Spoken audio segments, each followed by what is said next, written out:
রাস্তায় পড়ে থাকা টাকা উঠালে কি গুনাহ হবে, এবং এই টাকা কাকে দিতে হবে? ভাই, রাস্তায় যদি কোনো কুড়িয়ে পড়া জিনিস পাওয়া যায়, আপনি 10টা টাকা পাইলেন, 5টা টাকা পাইলেন, একটা কয়েন পাইলেন, বা কোনো কিছু পাইলেন, এটা যদি উঠানো হয় তাহলে কি করতে হয়? কি করতে হয় বলেন?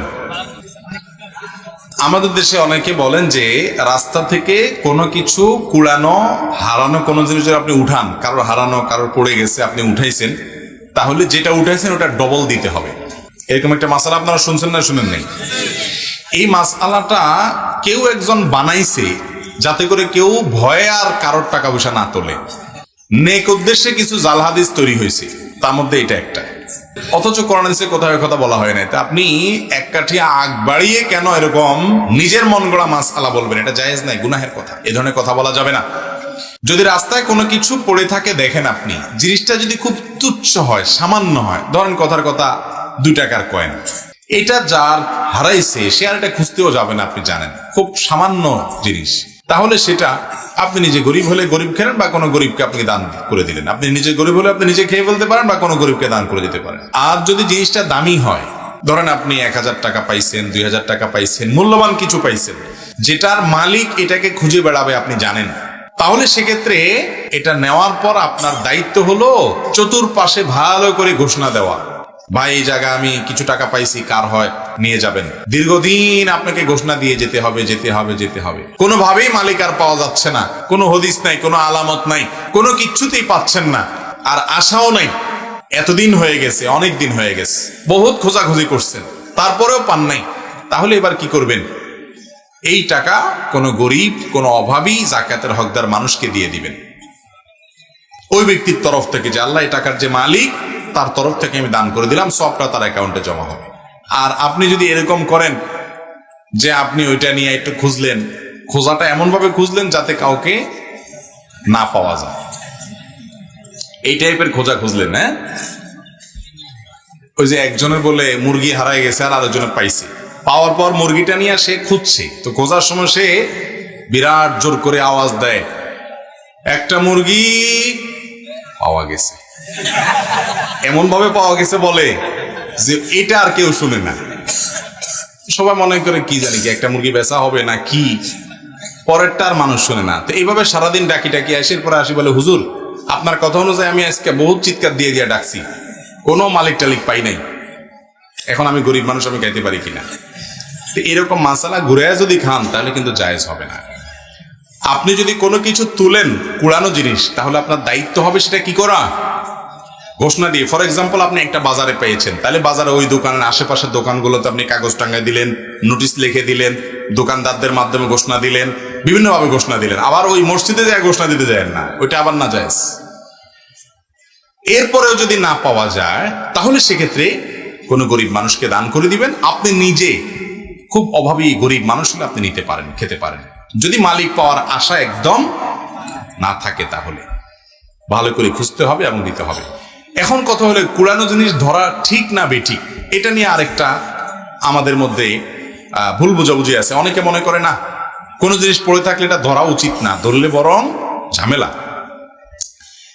যদি এটা আপনি না নিলে বরং আরেকজন মানুষ নিয়ে এসে খেয়ে ফেলবে, অসৎ মানুষ, এরকম মনে হয়, তাহলে আপনি বরং নিবেন। একজন একটা মোবাইল ফেলে গেছে, আপনি দেখেছেন, আপনি জানেন যে আপনি হারামটা খাবেন না, আপনার মধ্যে আল্লাহর ভয় আছে, আপনি খুঁজি মালিককে দেওয়ার চেষ্টা করবেন, আর আপনি না নিলে বরং অন্য কোনো লোক নিয়ে যাবে যার মধ্যে আল্লাহর ভয় নাই, এরকম আশঙ্কা হলে আপনার জন্য বরং সেটা উঠানো উচিত।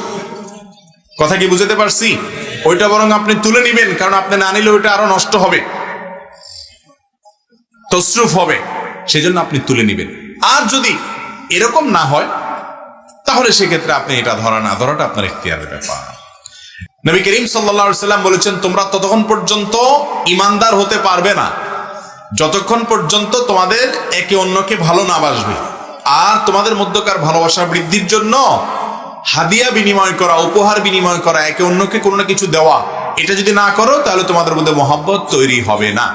আমাদের দেশে উপহার দেওয়া নেওয়ার কাজটা করি, এটাও আমরা খুবই লিমিটেড কোনো কিছু ক্ষেত্রে আমরা করি। যেমন কথার কথা, জামাই, মেয়ের জামাই, তাকে হাদিয়া দেই, এটার ব্যাপারে ওয়াজ করার দরকার হয় না। মেয়ের সুখের জন্য মেয়ের জামাইরে হাদিয়া শ্বশুর শাশুড়ি দেন, কোনো ওয়াজ দরকার হয় এটার জন্য? কিন্তু ধরেন এমন একজন ব্যক্তি যার সাথে আপনার কোনো স্বার্থের সম্পর্ক নেই, একটা সামান্য কিছু হাদিয়ে দিলেন, একটা আতর হাদিয়ে দিলেন, একটা মেসওয়াক হাদিয়ে দিলেন, একটা কলম হাদিয়ে দিলেন, সামান্য কিছু হাদিয়ে দিলেন, এই জিনিসগুলো আমাদের মধ্যে আছে এখন খুব একটা। যেখানে স্বার্থ আছে সেখানে হাদিয়া দিই, আর যেখানে স্বার্থ নাই সেখানে কোনো হাদিয়া দেওয়া হয় না। আপনার প্রতিবেশী, আপনার পরিচিত, আপনার আশেপাশে থাকেন, আপনার জানাশোনার মধ্যে আছে, আপনার এরিয়ার মধ্যে আছে, যে কোনো মানুষ, তাকে আপনি বড় হোক আর ছোট হোক কিছু একটা হাদিয়া দিবেন। এটা একটা বড় কাজ এবং ইবাদতের কাজ এবং সওয়াবের কাজ। এগুলো আমি দেখি না আমাদের দেশে। সৌদি আরবে আমি দেখেছি যে এই ধরনের ছোট ছোট আমলগুলো করার জন্য, যেগুলোকে আমরা দেখতে ছোট মনে করছি, আল্লাহর কাছে সেগুলো হয়তো অনেক বড় হবে, এগুলো করার জন্য তারা মরিয়া থাকে। মহিলাদেরকে দেখা যায় যে কোনো পাবলিক প্রোগ্রামে গেলে, এমনকি পুরুষদেরকেও আমি দেখেছি অনেক, যে তারা ধরেন ওয়াজ মাহফিলে আসছে, পকেটে চকলেট কতগুলো নিয়ে আসছে। আমরা তো শুধু ওই নিজের বাচ্চার জন্য বাজার থেকে কিনে নিতে জানি, এই স্বার্থ ছাড়া আর কিছু আমরা জানি না। আমি বহু দেখেছি যে অনেক পুরুষ পকেটে আপনার চকলেট নিয়ে আসছেন, কোন একটা পাবলিক প্রোগ্রামে আসছেন, মাহফিলে আসছেন, ধরেন কথার কথা, কেন নিয়ে আসছেন? যে আশেপাশে হয়তো ছোট বাচ্চা থাকবে, একটা একটা দিবে, হাদিয়া দিবে। এখন আমাদের দেশে তো আরেক মুসিবত, আরেকজনের বাচ্চারা চকলেট দিতে গেলে মাইর খাওয়ার ভয় আছে, বলবে কি পড়ে দিছো না কি ভঙ্গাই দিছো, আবার কোন বিপদ হয়। কারণ এত চিটারি বাটপারি, এত প্রতারণা যে মানুষকে বিশ্বাস করাও কঠিন আসলে।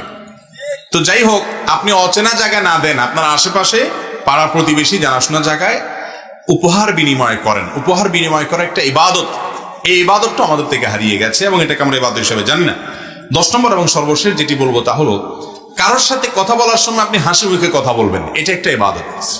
হাসি মুখে কথা বলা, হাসি মুখে কথা বলা মানে আপনাকে কেউ সালাম দিল, আপনি ওয়ালাইকুম আসসালাম ওয়া রাহমাতুল্লাহ বললেন এবং তার সাথে কথা বললেন একটু মুস্কি হাসি।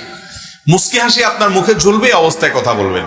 এমনটা আমিও অনেক সময় করতে চাই, করতে পারি না, নিজের সঙ্গে লড়াই করে অনেক সময় ভুলে যাই, অথচ কঠিন আপনার অনেক অফুরন্ত সওয়াবের ভাগীদার হতে পারে আমরা এমন একটা আমল। নবী করিম সাল্লাল্লাহু আলাইহি ওয়াসাল্লাম বলেছেন, তাবাসসুমুকা আলা ওয়াজহি আখিকা সাদাকা। কোন মুসলমান